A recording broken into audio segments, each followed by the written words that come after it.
Chapter 10. I wonder what they taste like.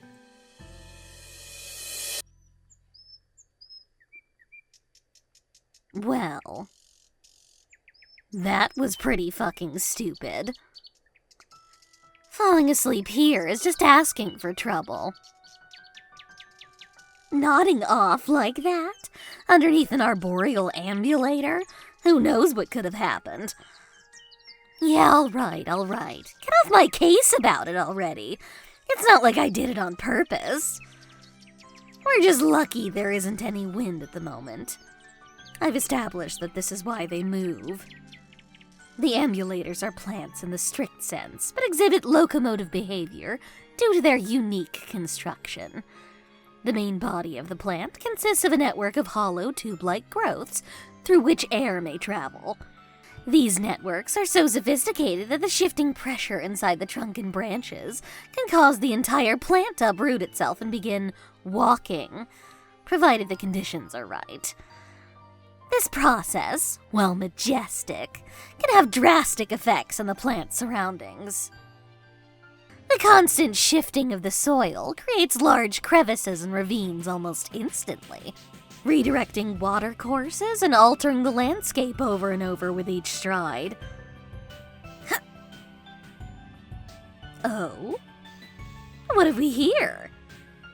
A strange creature seems to have become trapped in the shifting terrain. However, it seems undistressed by the dangerous situation in which it finds itself. Perhaps it calls this precarious place its home.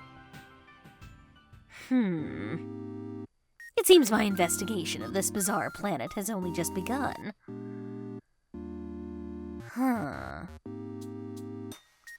I wonder what they taste like.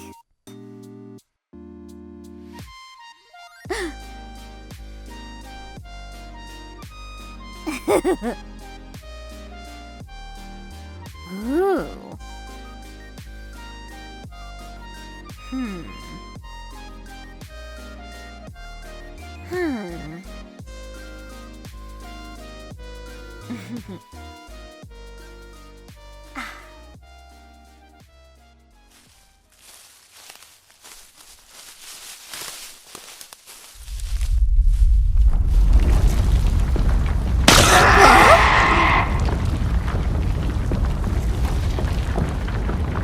What a truly magnificent beast.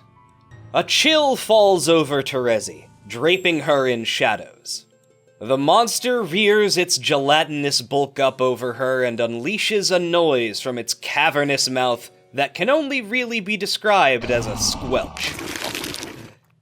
A squelch made from vocal cords. Oh, fuck. Fun abandoned. Survival instincts fully engaged. Terezi runs. She throws backward sniffs over her shoulder as she tears through the scrubby cling of the planet's undergrowth, catching fractured impressions of exactly what has decided to chase her. A shuddering 20-foot monstrosity that somehow seems to both scamper and glide, like a centipede, rustling like foliage as it moves, as if an entire goddamn forest is bearing down on her. Her heels sink into bubbling mud. The whole landscape is fighting her. The creature is too strange for her to get a full picture of it like this. The problem with using smells to navigate the world is that the unfamiliar can be difficult to parse. Every whiff over her shoulder gives her another blurry glimpse of what this beast is. Rose shared her books with Terezi while she was on the ship, and her favorite by far was the compendium of the zoologically dubious. Everything contained inside was just so unbelievably unlikely. This creature appears to be a combination of all of them. All of this sticking her nose backward is just asking for trouble. And with a particularly vicious twist, Terezi's ankle turns, and she goes down into the mud. Ugh. The centipede tree avatar of ultimate horror doesn't waste any time hauling her up by the boot. the fetid stench of the alien mud making her vision go streaky and dark. Hot, reeking breath washes over her, but her entire body is coated ice that ripples and spikes across her ribs and on down into her gastric sac. It's fear, pure and simple. Unsurprising when being menaced by a monster, but it also doesn't last for more than a second.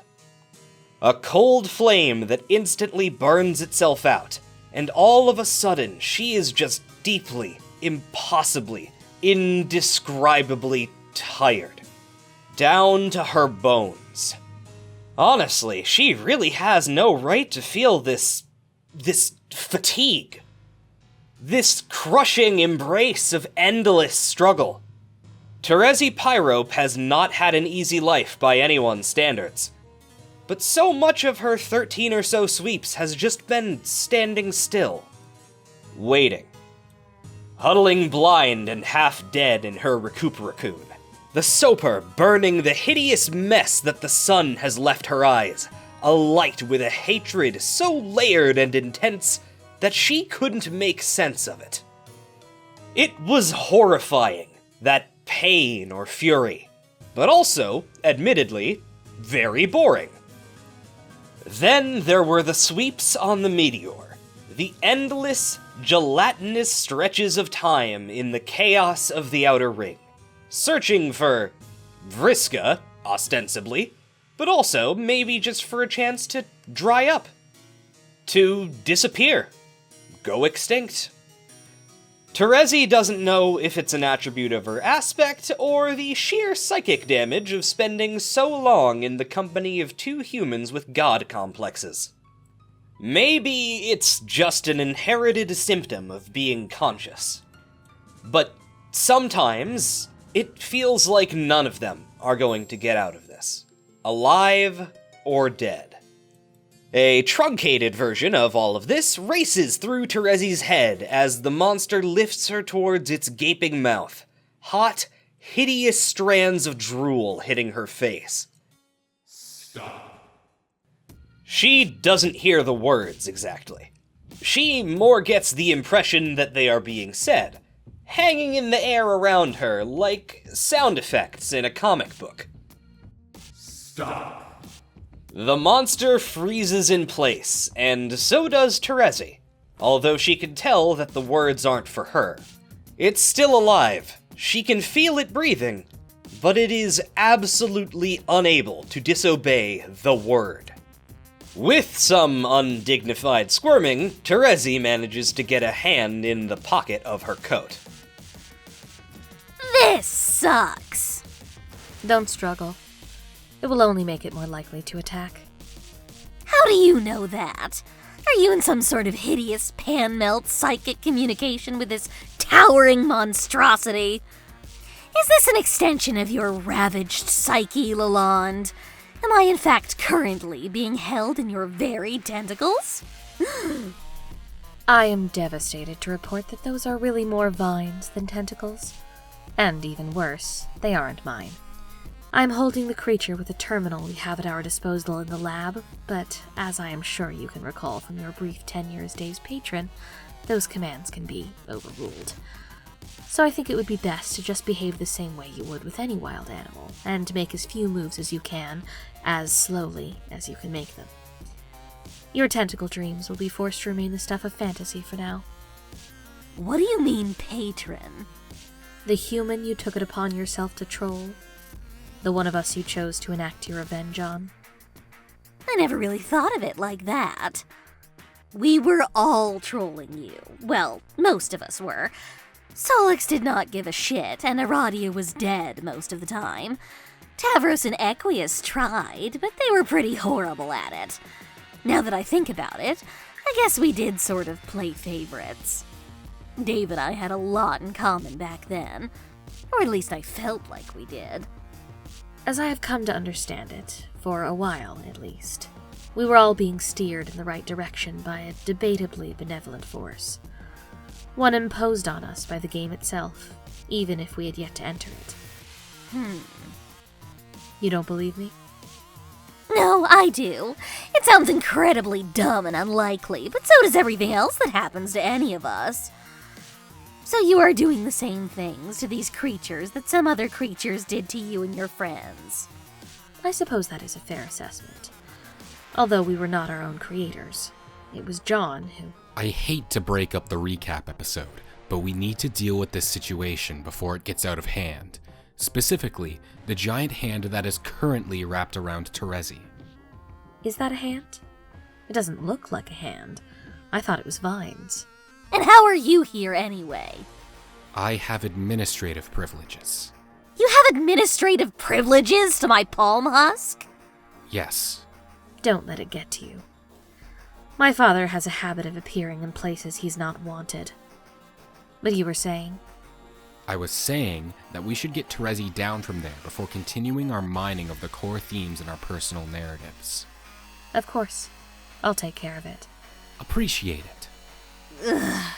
I wish you wouldn't do that where I can see it. Do what?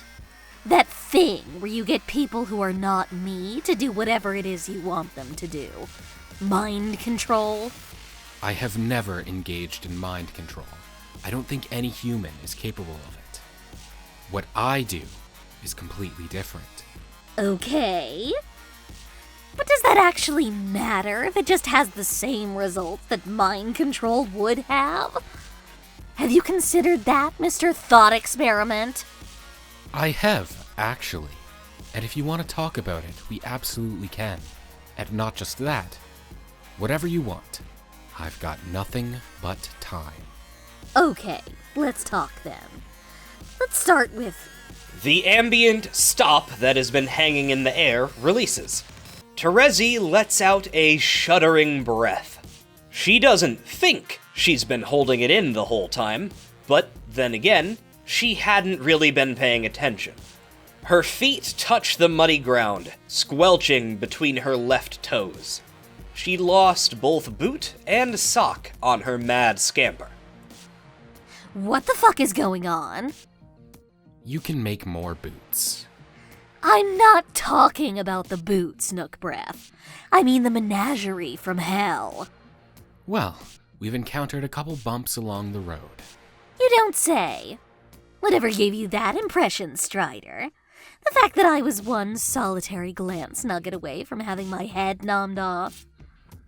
Don't worry, it won't try that again. It may be a catastrophic and absolutely hideous failure, but it will do what it is fucking told. Is that any way to talk about your slime, Wriggler? Don't you love all of your experiments equally? No. So sad. You guys really suck at this. Yeah, agreed. Well, that was much less painful and long-winded than I was expecting it to be. What was? Convincing you that all of these designs that you've come up with suck shit. I thought you would tell me that all of it is part of some grand plan. That they suck on purpose or something like that. Well, it is part of the grand plan, and they do suck on purpose, but not on my purpose. It's Rose. She is remarkably bad at this. Voluntarily. Do you mean that she is trying to sabotage all of your grand creations, oh powerful god prince? No, she's playing the game. That part hasn't been a problem. I mean, she is just making incredibly nonsensical decisions and refusing to back down, even when I up the ante to preposterous levels. You should see some of the shit she's come up with. I'm pretty sure I watched a vagina on legs walk by this morning. I don't think I saw that one. Despite her initial resistance, Rose has gone completely feral. You mean that she is having fun? Yes. And what is wrong with a little bit of fun, Your Highness? Nothing. I got absolutely no problem with having a good time while we see to the boring and altogether completely frivolous task of seeing the future of this planet. But she really... You expected her to be the one to hold you back instead of the other way around. No. That's not it. Yes, I think it is it. No. I think you are just disagreeing with me out of spite. That's not true. I think that you project too much onto Rose. Okay, diving right in. Picture me rolling up my sleeves. I've never seen you wear sleeves. And you never will. By project, do you mean that I expect Rose to be too much like myself? No, I mean the opposite. You expect her to be better than you. You want her to prevent all of your worst tendencies, the way I used to with Vriska when we were Moirails. Rose and I aren't Moirails. I know it might look similar from your perspective, but human familial bonds... Blah, blah, blah. Yeah, I know all about your human family bullshit. It sucks. I don't understand why anybody does it. Why would you want to be stuck with someone just because they come from the same slurry that you do? I don't know. You're expecting Rose to catch you when you go too far. She isn't going to do that, I don't think. In fact, I think she is more likely to go too far than you are. What makes you say that? I don't know, just a feeling, I guess. I might not be a god-modded dork in cosplay, but I'm still a seer. And I've spent way more time with the two of you than almost anyone else, which is incredibly depressing to think about. Anyway, if you don't like the way Rose is doing things, why don't you just not mind control her into doing it the right way? Problem solved. I've made the decision to freehand this one. I'm not planning to influence Rose's decision in any part of the contest. Otherwise, it's too easy, and barely worth doing at all. Ugh. No matter what, you always choose the most boring option, Dirk Strider. So you're saying you want me to mind control Rose? No, I'm saying that I think you are a coward. Perhaps I will tell her that you have been whispering your strange little incantations in her ear over the last few sweeps, like a creepy weirdo. No, you won't. If you were going to, you would have already. The two of you have sure been spending enough time with each other. Now who's being creepy? So what are you going to do? Start over? We're gonna have to, I'm thinking. I'm not sure how Rose is going to react to scrapping all of her precious little boys and girls, though. Unless you think I'm still projecting my image of what I think Rose should do, and she actually won't give a shit. No, I think she will be conflicted, unless you mind-controlled her not to be. Not mind control. Whatever.